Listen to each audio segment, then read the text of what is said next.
നമസ്കാരം. പ്രമുഖ രാഷ്ട്രീയ നിരീക്ഷകൻ ശ്രീ CR നീലകണ്ഠനാണ് നമുക്ക് ഒപ്പം ഇന്നുള്ളത്. നമസ്കാരം.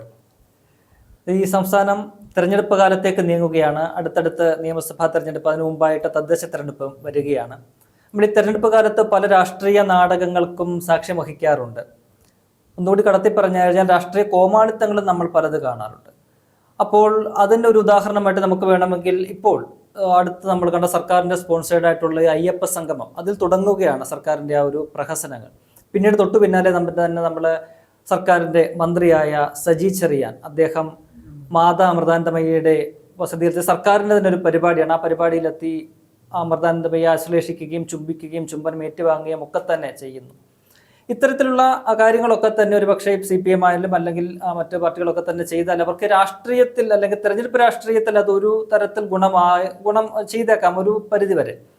അതിലുപരി ഇത്തരത്തിലുള്ള ഈ സമുദായങ്ങളെയും മതങ്ങളെയും ഒക്കെ കൂട്ടുപിടിച്ചുകൊണ്ട് നടത്തുന്ന രാഷ്ട്രീയം, അത് ഈ കേരളീയ പൊതുസമൂഹത്തിൽ, കേരളം പോലൊരു സമൂഹത്തിൽ ഉണ്ടാക്കാൻ പോകുന്ന ഒരു ഇമ്പാക്റ്റ്, അതിനെ സാർ എങ്ങനെയാണ് നോക്കിക്കാണുന്നത്? കേരളത്തിൻ്റെ ചരിത്രം, പ്രത്യേകിച്ചും സാംസ്കാരിക രാഷ്ട്രീയ ചരിത്രം നമ്മൾ എടുത്താൽ, നമ്മൾ നവോത്ഥാനം എന്ന് പറയുന്ന ഒരു സംഗതി ഉണ്ടല്ലോ.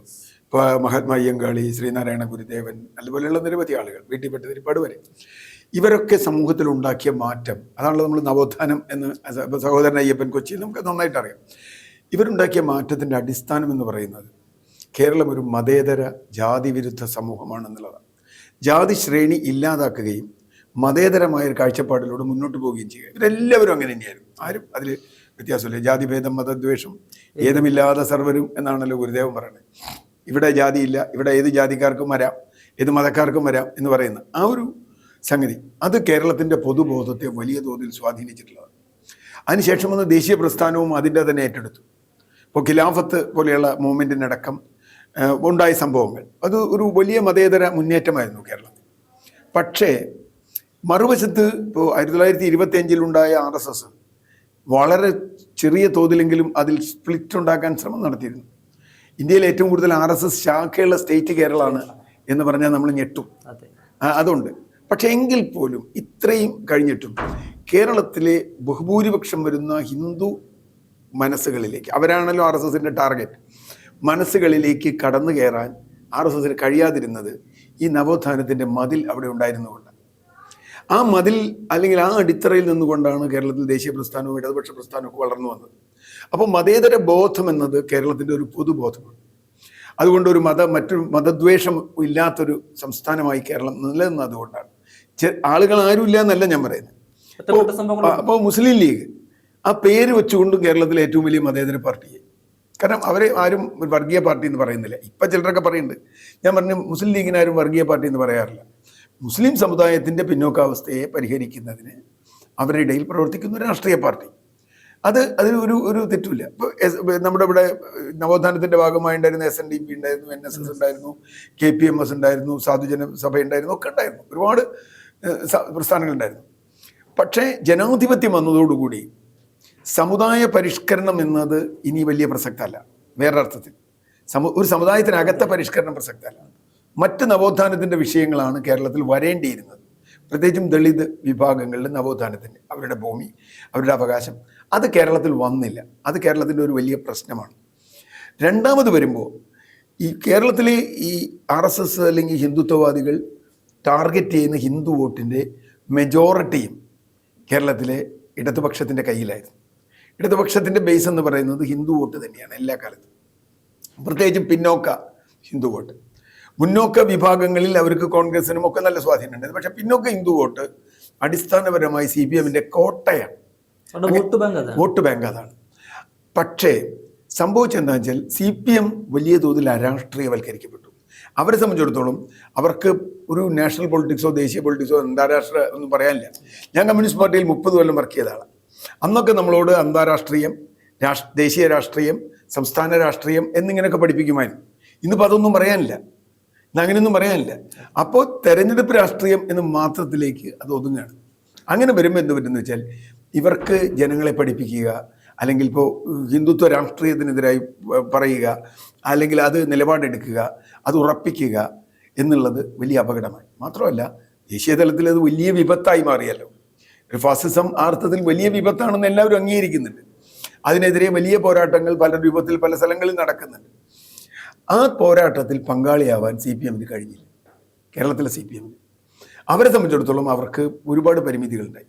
മാത്രമല്ല കേരളത്തിൽ മാത്രമേ ഉള്ളൂ CPM എന്നുള്ളതുകൊണ്ട് എങ്ങനെയെങ്കിലും ഇതിനെ ഒന്ന് ജയിപ്പിച്ചെടുക്കുക എന്നുള്ള ഒരു ഐഡിയയിലേക്ക് അവർ വന്നു. ആ ഘട്ടത്തിൽ വലിയ തോതിൽ അരാഷ്ട്രീയവൽക്കരിക്കപ്പെട്ട CPM വോട്ടുകൾ നമ്മൾ കാണുന്നത് 2024 അത് ഒരു വലിയൊരു പങ്ക് BJPയിലേക്ക് പോകുന്നതാണ്. പ്രത്യേകിച്ച് തെക്കൻ കേരളത്തിൽ. ഇപ്പോൾ ആലപ്പുഴയായാലും ആറ്റിങ്ങലായാലും കൊല്ലത്തായാലും കോട്ടയത്തായാലും ഒക്കെ വലിയ തോതിലൊരു ഷിഫ്റ്റ്, പിന്നോക്ക ഹിന്ദു വോട്ടുകളിൽ ഷിഫ്റ്റ് അവർക്കുണ്ടായി. അപ്പോൾ അതിൻ്റെ കാരണം ചർച്ച ചെയ്ത് വന്നപ്പോൾ ഇവരെത്തിച്ചേർന്നത് വളരെ വിചിത്രമായൊരു അവസ്ഥയിലാണ്. വർഗീയതയെ മതേതരത്വം കൊണ്ട് നേരിടുക എന്ന ഇടതുപക്ഷ രാഷ്ട്രീയത്തെ നേരെ തിരിച്ചിട്ട് വർഗീയതയെ വർഗീയത കൊണ്ട് നേരിടുക എന്ന ലെവലിലേക്ക് അവരെത്തി. അതുകൊണ്ടാണ് 2024 അതിന് അടുത്തുള്ള സമയങ്ങളിലൊക്കെ വെള്ളാപ്പള്ളി നടേശൻ 2018 നമ്മുടെ ആ ശബരിമല വിഷയവുമായി ബന്ധപ്പെട്ട് വലിയ തോതിൽ ഇവിടെ കലാപം ഉണ്ടാവുകയും ആ കലാപത്തിൽ 2 തരത്തിൽ ശബരിമല സ്ത്രീ കയറണം വേണ്ട എന്നുള്ളത് അത് ജനാധിപത്യപരമായ ചർച്ചയാണ്. സ്ത്രീകൾ കയറണം വേണ്ട എന്നുള്ളത് 2 പേർക്കും പറയാം. നവോത്ഥാനത്തിൻ്റെ നായകനായ പിണറായി വിജയൻ നിൽക്കുകയും നവോത്ഥാനം മതിലുണ്ടാക്കുകയും അതിൻ്റെ നവോത്ഥാന സമിതിയുടെ ചെയർമാനായി വെള്ളാപ്പള്ളി നടേശനെ വയ്ക്കുകയും അല്ലേ. നമ്മൾ ആലോചിക്കണം, വെള്ളാപ്പള്ളി നടേശൻ പിന്നെ ചെയ്തിട്ടുള്ള കാര്യങ്ങൾ എന്താണ്?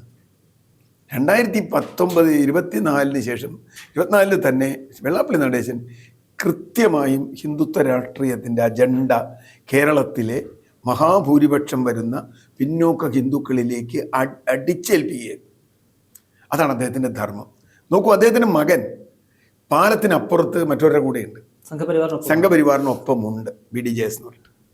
ഇപ്പുറത്ത് അച്ഛൻ നിന്ന് ചെയ്യുന്ന പണി എന്താണെന്ന് വെച്ചാൽ കേരളത്തിലെ ഈ പിന്നോക്ക ഹിന്ദുക്കളെ വർഗീയവൽക്കരിച്ച് അവരെ ഹിന്ദുത്വത്തിൻ്റെ രാഷ്ട്രീയത്തിലേക്ക് കൊണ്ടുവരിക. അതിന് അദ്ദേഹം ഉപയോഗിച്ച് നമുക്ക് ഒരുപാട് അറിയാം. ഇപ്പോൾ ഞാൻ പറയേണ്ട മലപ്പുറം അതേക്കുറിച്ചുള്ള പരാമർശം, ആ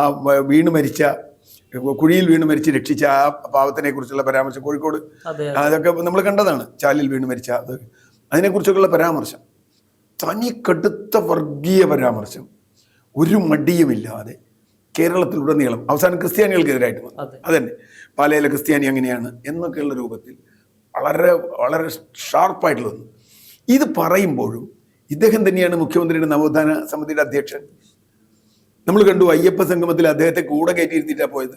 നമ്പർ 1 കാറിലാണ് പോയത്. ഇപ്പൊ സാധാരണ എനിക്ക് തോന്നുന്നില്ല പിണറായി വിജയൻ പക്ഷേ അദ്ദേഹത്തിന്റെ ഭാര്യ കുടുംബം അല്ലാതെ വേറെ ആരും നമ്പർ 1 കാറും കയറുന്നു. വേറെ ആരെങ്കിലും കയറ്റാറില്ല. മന്ത്രിമാരെ പോലും അദ്ദേഹം കയറ്റാറില്ല, സഹമന്ത്രിമാരെ കയറ്റാറില്ല. പക്ഷെ ഇദ്ദേഹത്തിനെ കയറ്റി പബ്ലിക്കായി കൊണ്ടുപോകണം. ആരെ? SNDP യോഗത്തിന്റെ തുടക്കം എവിടെയാണ്, ഇപ്പം അത് എവിടെ എത്തി നിൽക്കുന്നു എന്നതിൻ്റെ ഏറ്റവും വലിയ ദുരന്തമാണ്. ജാതിഭേദം മതദ്വേഷം ഏതുമില്ലാതെ സർവരും നമ്മൾ തുടങ്ങിയത് അവിടെ നിന്നാണ്. അത് അന്ന് ശ്രീനാരായണ ഗുരുദേവൻ സ്ഥാപിച്ച സാധനം ഏറ്റവും വലിയ മതദ്വേഷത്തിൻ്റെ വക്താവായി കേരളത്തിൽ വെള്ളാപ്പള്ളി നടേശൻ മാറി എന്നുള്ളതാണ്. എന്ന് മാത്രമല്ല, ഇതിനു മുമ്പ് വെള്ളാപ്പള്ളി നടേശനെ സംബന്ധിച്ച് വേറെ പല പരാതികൾ കൊണ്ടല്ലോ, മൈക്രോ ഫൈനാൻസ് അങ്ങനെയുള്ള സംഗതികൾ, കേസിലെ പ്രതിയാണ്. VS പറഞ്ഞ് ഇയാളെ പിടിച്ച് ജയിലിലിടണം. പലിശ നടേശനെ, ഈ ആളുകളെ പറ്റിച്ച നടേശനെ ജയിലിലിടണം എന്നും ആ അർത്ഥത്തിൽ, പിന്നെ ഇദ്ദേഹത്തിൻ്റെ മകനെന്തോ പ്രശ്നങ്ങളൊക്കെ ഉണ്ടായി ദുബായിലൊക്കെ. അപ്പോൾ ആ അർത്ഥത്തിൽ ഇയാളെ ജയിലിലിടണമെന്ന് പറഞ്ഞാൽ ഇയാൾ വർഗീയവാദിയാണ് എന്നൊരു മടിയുമില്ലാതെ ആലപ്പുഴ നിന്നുകൊണ്ട് ഈ നടേശൻ്റെ തട്ടകത്തിൽ നിന്നുകൊണ്ട് VS എത്ര പ്രാവശ്യം പറഞ്ഞിട്ടുണ്ട്. ഇയാളുടെ ജാതിവാദം വളരെ അപകടകരമാണ്. അല്ല, അത് ഈ പാർട്ടി സെക്രട്ടറി ആയിരിക്കെ പിണറായി വിജയൻ പലതവണ നടത്തിയിട്ടുള്ള ഒരു പ്രസ്താവനയാണ്. പാർട്ടി സെക്രട്ടറി ആയിരിക്കും പിണറായി വിജയൻ പറയേണ്ടി വന്നിട്ടുണ്ട്. ഇദ്ദേഹത്തിന്റെ അന്ന് ഇത്രയൊന്നും വർഗീയത പറയാറില്ല വെള്ളാപ്പള്ളി. അന്ന് ഇത്രയൊന്നും വർഗീയത പറയാറില്ല. വേറെ ചില ചെറിയ തരികടകളേ ഉള്ളൂ. ഇതിപ്പോ അതല്ല, പച്ചയ്ക്ക് വർഗീയത. ഇവിടുത്തെ BJPക്കാർ പറയാൻ മടിക്കുന്ന കേരളം കാശ്മീർ, മലപ്പുറം കാശ്മീറാണ് എന്ന രൂപത്തിലുള്ള പ്രസ്താവന വരെ ഇദ്ദേഹത്തിൻ്റെ വരുന്നു. അങ്ങനെ വരുമ്പോൾ ആ ആൾ കൂടെ നിൽക്കുന്നു. എന്താണ് ഇതിൻ്റെ കെമിസ്ട്രി?